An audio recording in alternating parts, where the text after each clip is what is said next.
খাজরাজের সাহাবীরা ফজরে নবীজির পিছনে একসাথে দাঁড়িয়ে নামাজ পড়ে, জোহরে নামাজ পড়ে, আসরে নামাজ পড়ে ইহুদিদের হিংসা লাগতে লাগলো। এইভাবে যদি আওস আর খাজরাজের শত্রুতা মীমাংসা হয়ে যায়, তাহলে আমরা ইহুদিরা তো আর মদিনায় জায়গা পাবো না। কি করা যায়? তাদের দুই দলের ভিতরে আবার পুরনো শত্রুতা জাগায় দিতে হবে। একদিন আল্লাহর হাবিবের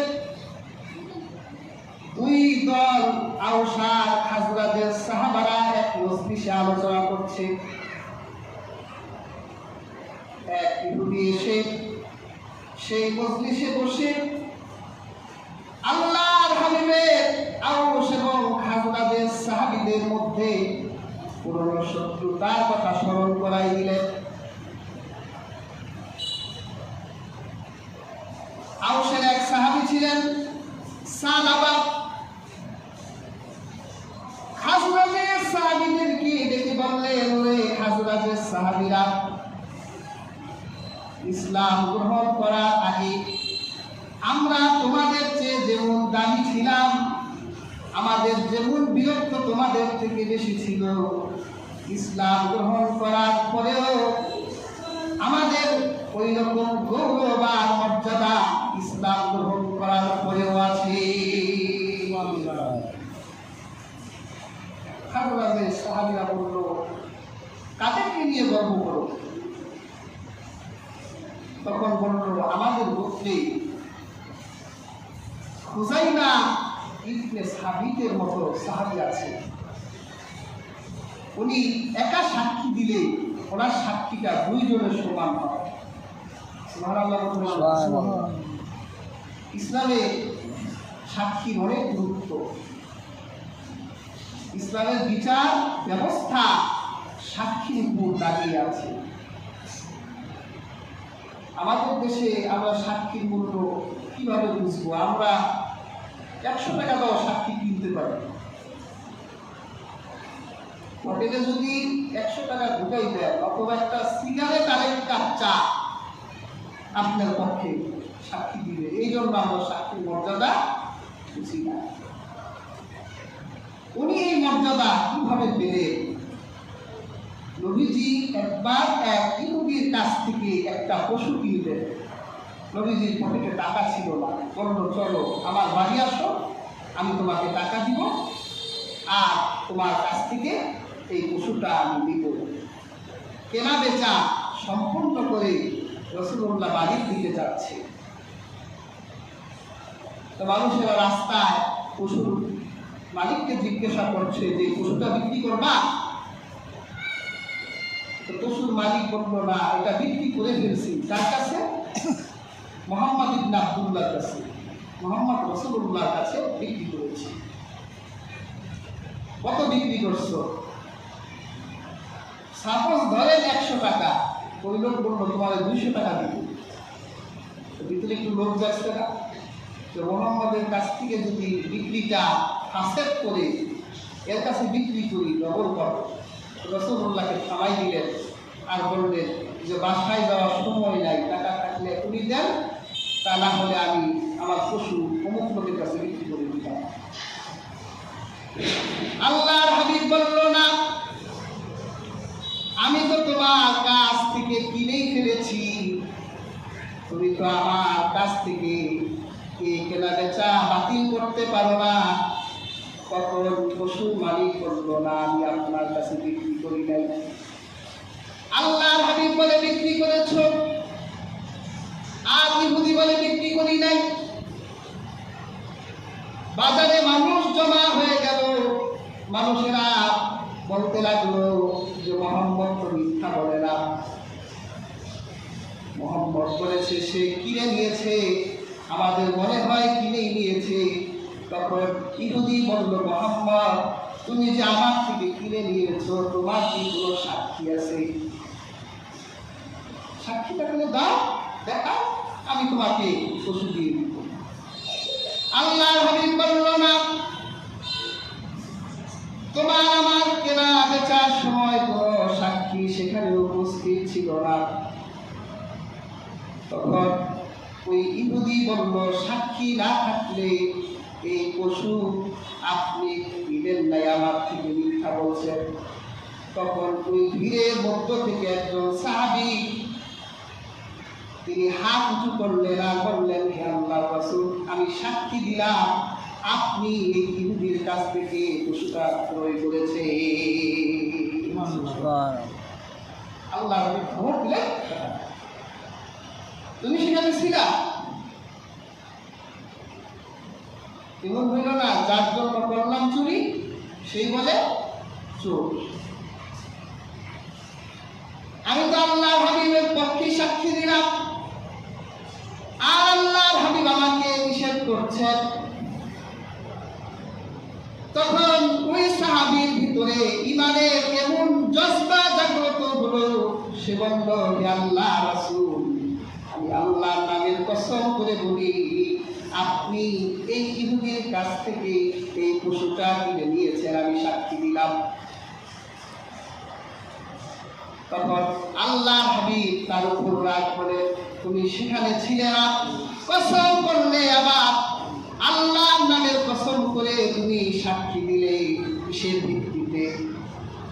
তখন সেই সাহাবী বললেন, হে আল্লাহ রাসূল, আমি আপনার জবানকে বিশ্বাস করি।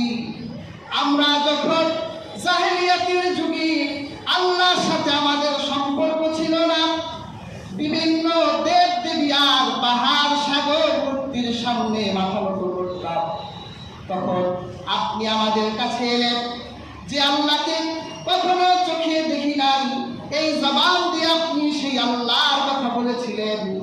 আমরা বিনা প্রশ্নে বিনা বাক্যে আপনার সেই কথা মেনে নিয়েছি।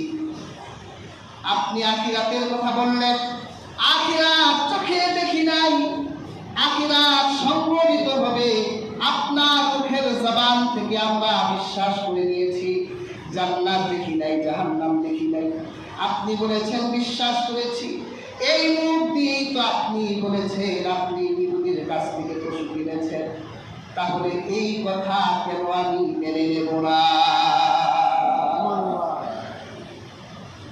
এই জন্য কসম করেছি, আল্লাহর নামে কসম করেছি। আল্লাহ পাক এত খুশি হলেন, রাসূলুল্লাহ সাল্লাল্লাহু আলাইহি সাল্লাম বলেন, আমার এই খুজাইমা যদি কোনো সাক্ষী হয় তাহলে তার একা সাক্ষী দুইজন সাক্ষীর সমান হবে। সুবহানাল্লাহ। অবশ্য সাহাবীরা বলল, আমাদের গোত্রে এরকম সাহাবী আছে যার একা সাক্ষী কয়জনের সমান? আরো শুনবা, আমাদের গোত্রে হামজালার মতো সাহাবী আছে যা যুদ্ধের ময়দানে শহীদ হয়ে গিয়েছিলেন তিনি, আর তার উপরে গোসল তখন ফরজ ছিল। নাপাক অবস্থায় আল্লাহর হাবিবের ভালোবাসায় যুদ্ধের ময়দানে শহীদ হলেন। যখন তার লাশ খুঁজে পাওয়া হলো গোসল দেবার জন্য, তখন দেখা গেল আল্লাহ নূরের ফেরেশতারা জান্নাতের পানি দিয়ে সেই হামজালাকে গোসল করাই দিয়েছে। এইরকম সাহাবী আমাদের আউসের গোত্রে আছে, তোমাদের গোত্রে খাজরাজ এরকম সাহাবী তোমরা পাবা না। আর শুনে রাখো, আমাদের গোত্রে সাদ বিন মুআযের মতো সাহাবী আছে, যেই সাহাবীর মৃত্যুতে আল্লাহর আরশে আজিম কেঁপে উঠেছিল। হাযাল্লাযী তাহাররাকা লাহুল আরশ ওয়া ফুতিহাত লাহু আবওয়াবুস সামাআ ওয়া শাহিদাহু সাবউনা আলফান মিনাল মালাইকা। হাদিসের কিতাবে এসেছে, সাদ বিন মুআয যখন ইন্তেকাল করেছিলেন, তার রূহটা নিয়ে যখন আকাশের দিকে রওনা হলো, তখন আমার আল্লাহর আরশে আজিম কেঁপে উঠেছে। আকাশের 7 দরজা খুলে দেওয়া হয়েছে। তার জানাজার নামাজে নূরের 70,000 ফেরেশতা হাজির হয়েছে। কেবল তারই সাহাবী হাদিসের কিতাবে এসেছে, এই দামি সাহাবীকে যখন কবরে নিয়ে যাওয়া হলো, রাসূলুল্লাহ নিজে ইমামতি করলেন। এরপর তার দাফন করা হলো। فسبح رسول الله صلى الله عليه وسلم فسبحنا طويلا ثم كبر فكبرنا। হাদিসের রাবী বলেন, আল্লাহর হাবিব যখন সাদ বিন মুআজকে দাফন করার পর রাসূলুল্লাহ তার কবরের উপর দাঁড়িয়ে দীর্ঘ সময় তাসবিহ পড়লেন। সাহাবায়ে কেরাম বলে, আমরা তাসবিহ পড়লাম, আল্লাহর হাবিব তাকবীর দিলেন, আমরা তাকবীর দিলাম। তখন সাহাবীদের মধ্য থেকে কেউ একজন রাসূলুল্লাহকে জিজ্ঞাসা করলেন, হে আল্লাহর রাসূল, আপনি তো কোনো কবরের উপর দাঁড়িয়ে এত দীর্ঘ সময় তাসবিহ পড়েন না, তাকবীর দেন না, কিন্তু সাদ বিন মুআজের কবরের উপর দাঁড়িয়ে এই দীর্ঘ সময় কেন তাসবিহ তাকবীর দিলেন? আল্লাহর হাবিব বলল, যখন তাকে কবরে রাখা হলো তখন আমার মুদের চোখ দিয়ে দেখলাম কবরের মাটি আমার সাদ বিন মুআজকে চাপ দিয়েছে। কত দামি সাহাবী, যার মৃত্যুতে আরশ কাঁপে, যার মৃত্যুতে আকাশের দরজা খুলে যায়, যার মৃত্যুতে ফেরেশতারা এসে তার জানাজায় হাজির হয়। এই সাহাবীকে যদি কবরে রাখলে কবরের মাটি চাপ দেয়, তাহলে তুমি আর আমি কে?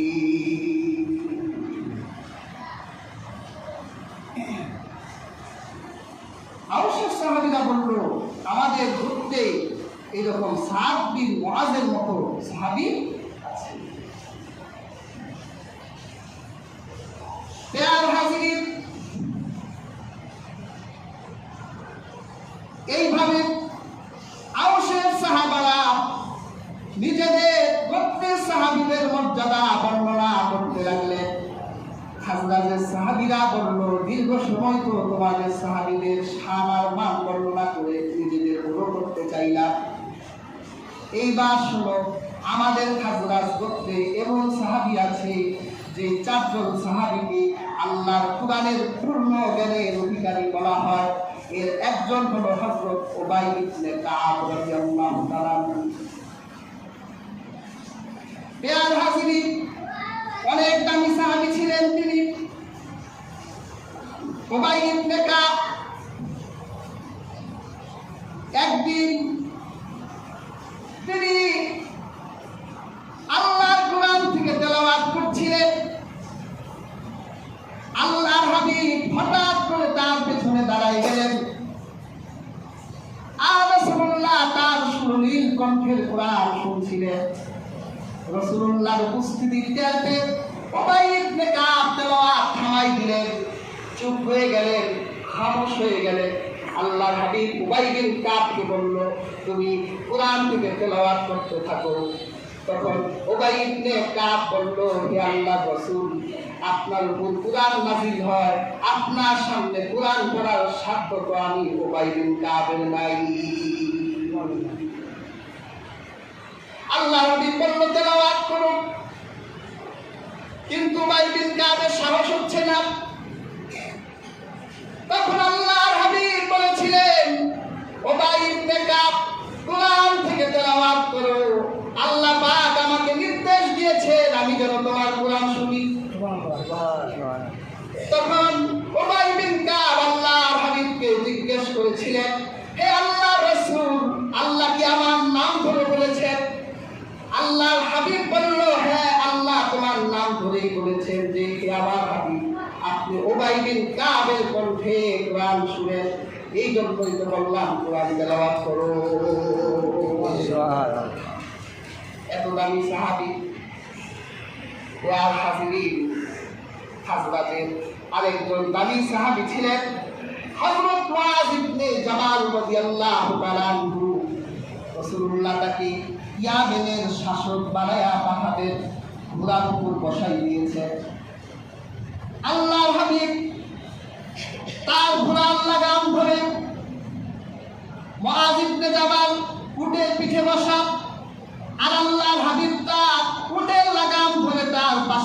ডাকছেন আর তাকে নসিহত করছেন যে ইয়ামেন গিয়ে কি করবে কি করবে না। যখন তাকে বিদায় দিবেন, আল্লাহ রাসূল সাল্লাল্লাহু আলাইহি সাল্লাম তার উটের লাগাম ছেড়ে তার হাতে দিয়ে দিলেন।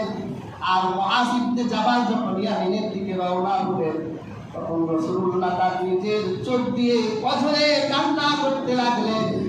একটা বাপ, একটা মা যখন তার শিশুকে তার উঠে নেবার জন্য হাত প্রসারিত করে দেয়, তেমনি আল্লাহর হাবিব তার দুটি হাত হযরত মুআজ বিন জাবালের জন্য প্রসারিত করে দিলেন।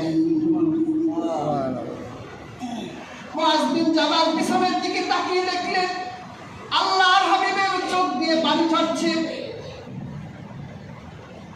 আর আল্লাহর হাবিব ইয়া মুআজ ইয়া মুআজ ইয়া মুআজ বলে কান্না করছেন।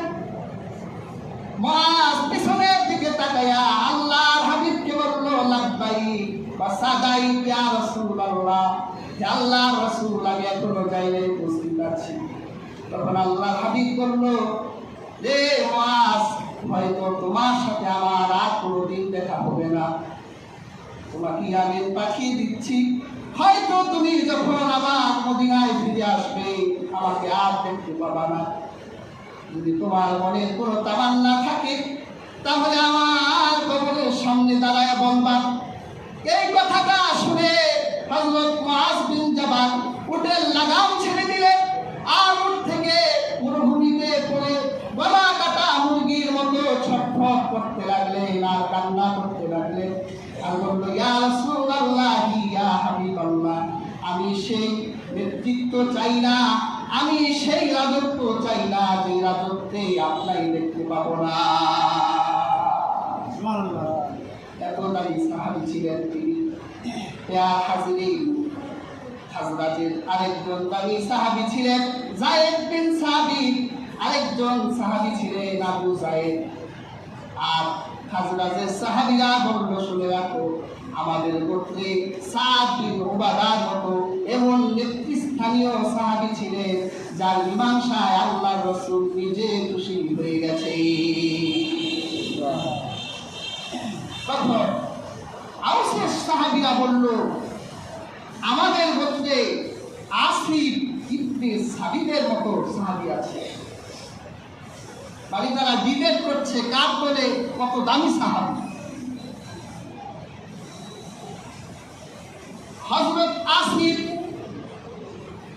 এমন এক সাহাবী ছিলেন যার শাহাদাতের পর মৌমাছিরা তার দেহকে পাহারা দিয়েছেন।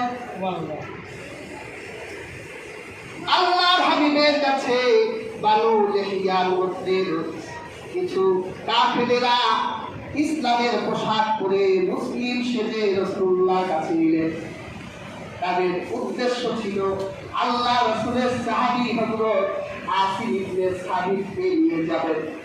কারণ বানু লিহিয়ান গোত্রের নেতা সালাম অনেক বর্ণনায় সুলাফা বলেছেন, সে শপথ করেছেন যে ব্যক্তি রাসূলুল্লাহ সাহাবী হযরত আসিফকে জীবিত অথবা মৃত আমার সামনে আনতে পারবে তাকে 100 উট পুরস্কার দেওয়া হবে।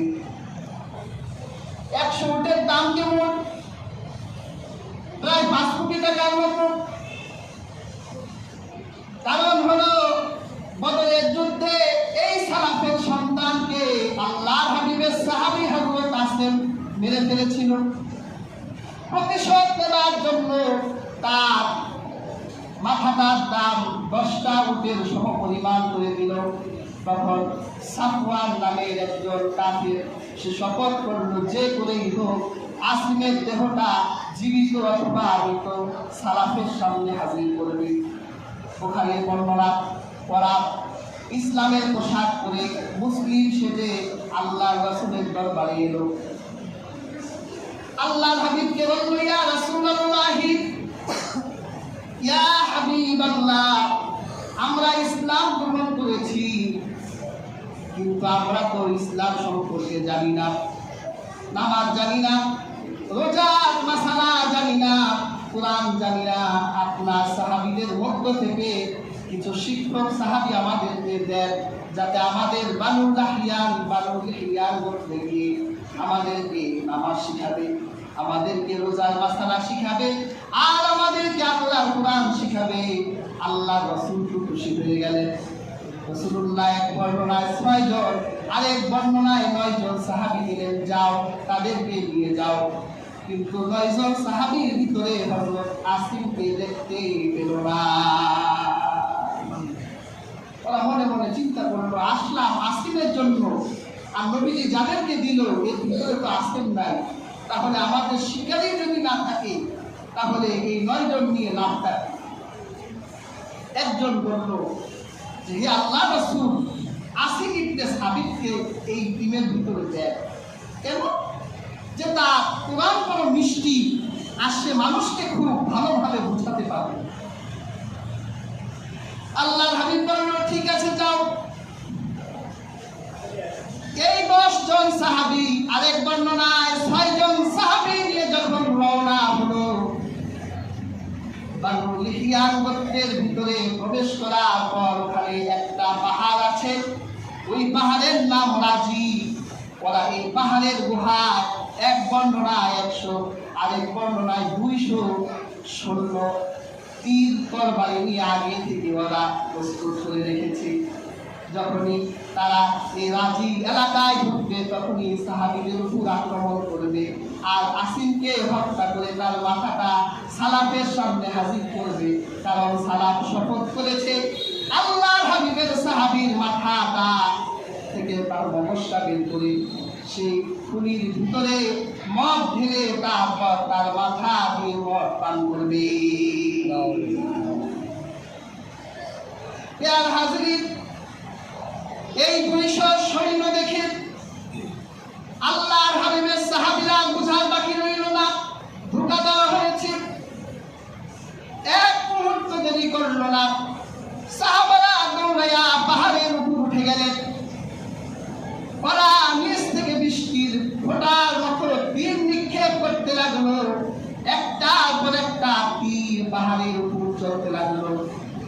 মুহূর্তের ভিতরে এক একজন করে সাহাবী শহীদ হতে লাগলো।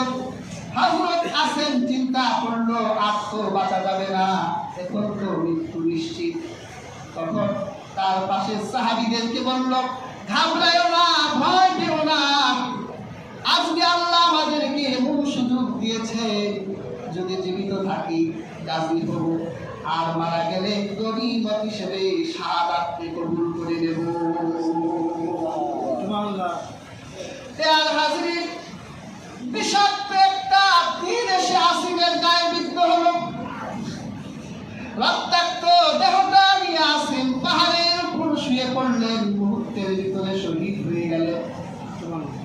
এখন শিকার নেবার পালা। ওরা কনফার্ম হয়ে গেল যে আসিম শহীদ হয়ে গেছেন, তাকে মেরে ফেলা হয়েছে। এখন তার দেহটা সালাফের সামনে হাজির করতে পারলে 100 উট। যখন ওরা পাহাড়ের উপর উঠবে, প্রিয় হাজরিন, শাহাদাতের আগে হযরত আসিম আকাশে হাত তুলে আল্লাহর কাছে দোয়া করেছিলেন, হে আল্লাহ, আমাদের মনে হয় শহীদ হয়ে যাব, মৃত্যু সংবাদটা, শাহাদাতের সংবাদটা রাসূলুল্লাহর দরবারে পৌঁছাই দিবেন। আর আমি শুনেছি সালাফ নামের কোন এক কাফের আমার মাথার খুলির ভিতরে শরাব ঢুকাইয়া সেই শরাব পান করবে। আল্লাহ ওইরকম কুত্তার হাতের খাবার আমাকে বানাইও না। আমার দেহটা হেফাজতের দায়িত্ব আপনার হাতে দিয়ে গেলাম। প্রিয় হাজরিন, শহীদ হয়ে গেল। তার দেহটা নেবার জন্য কাফিরেরা যখন পাহাড়ের উপর উঠছিল, হঠাৎ করে দেখতে পেল পাহাড়ি এলাকা থেকে মৌমাছিগুলো ঝাঁকে ঝাঁকে পাহাড়ের উপর জমাবদ্ধ হয়ে যাচ্ছে। ভিমরুল করে এসে সেই লাশটার পাশে এসে জমাবদ্ধ হয়ে গেল, লাশটাকে ঘিরে ফেলল। ওরা যখন লাশের কাছে গেল, গিয়ে দেখলো মৌমাছিরা সেই লাশটাকে বেষ্টন করে ফেলেছে। চিন্তা করলো, এই মুহূর্তে যদি লাশটা নিতে যাই আহত হওয়ার সম্ভাবনা আছে, তাহলে রাত নামুক।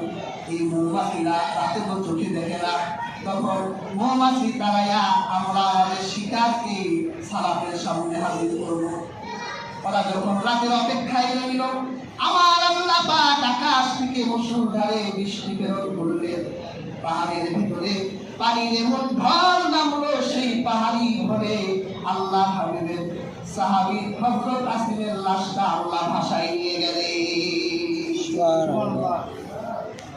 তোমার মতো মালিক যাদের আছে, বিপদ বালাই তুচ্ছ তাদের কাছে। তুমি আছো যা তার কাছে, আর যা কিছু সবই নগণ্য। ধন্য আমি ধন্য, শুধুই তোমার জন্য।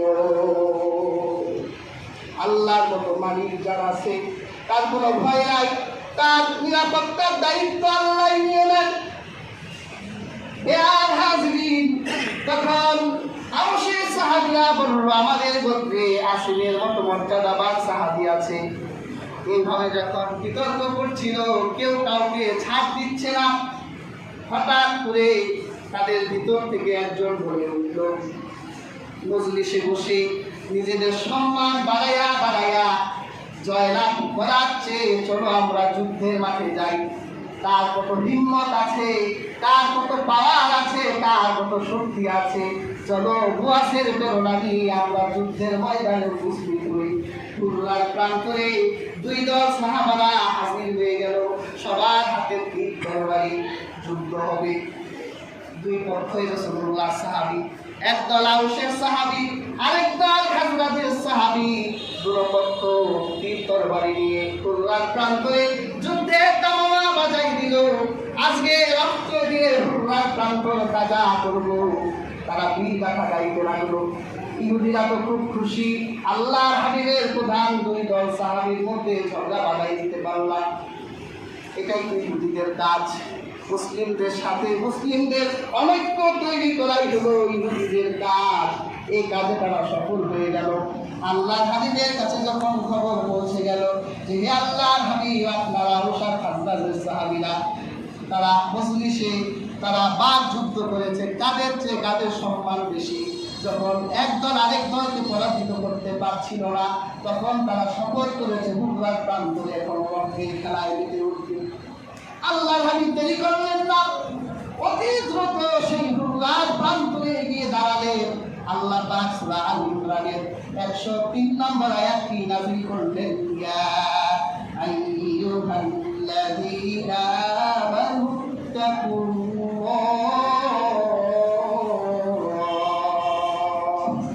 আল্লাহ পাক বললেন, হে ইমানদারগণ, আল্লাহকে ভয় করো যেভাবে ভয় করা উচিত।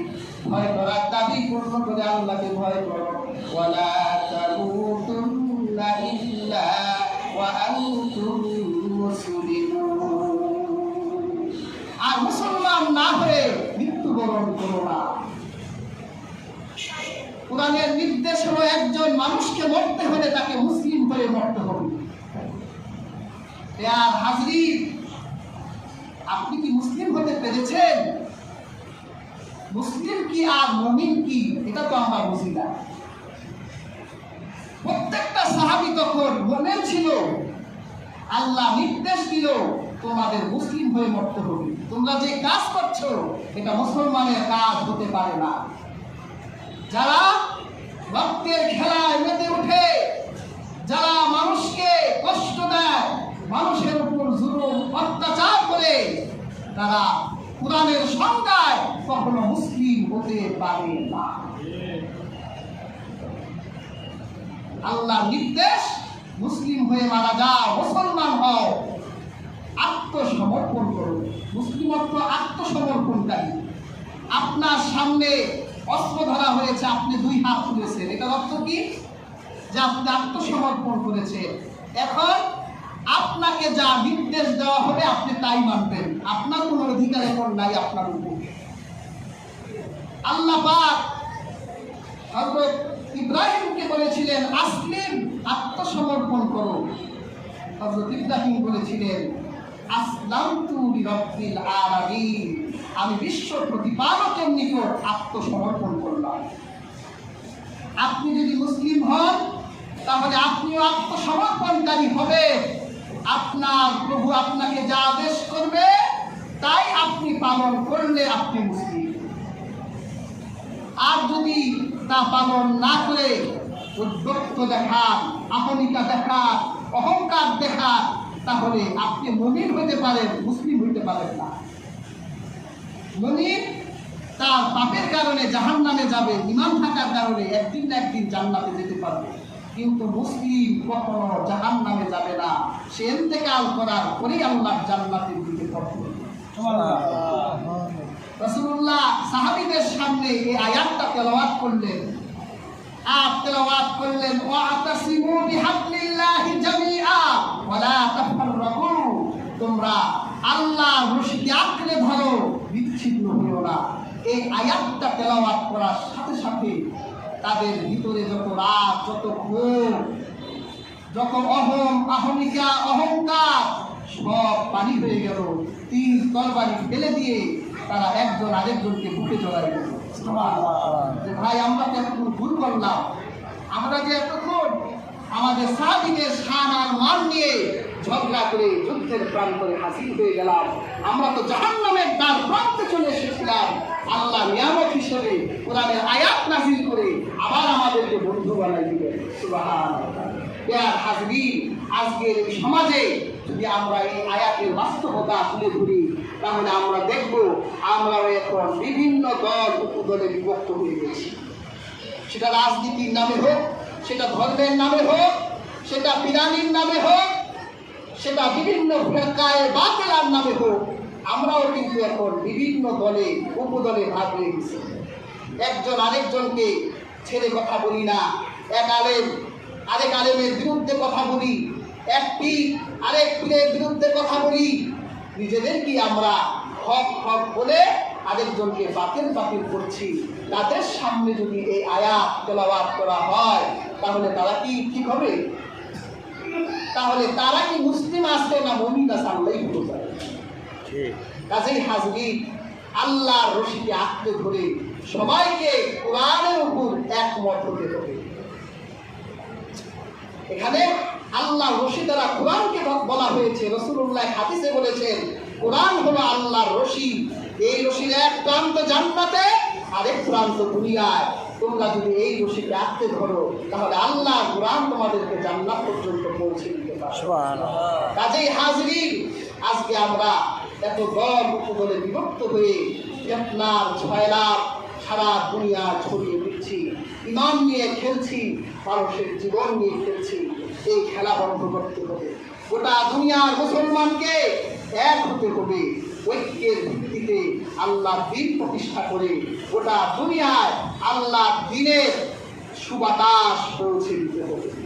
কাজেই আমরা আর বিভেদ নয়, আল্লাহর কোরআন থেকে শিক্ষা গ্রহণ করে আমরা প্রত্যেকেই এক ঐক্যের ভিত্তিতে এক হয়ে যাই। আল্লাহ সুবহানাহু ওয়া তাআলা আমাদের প্রত্যেককে তৌফিক দান করুন।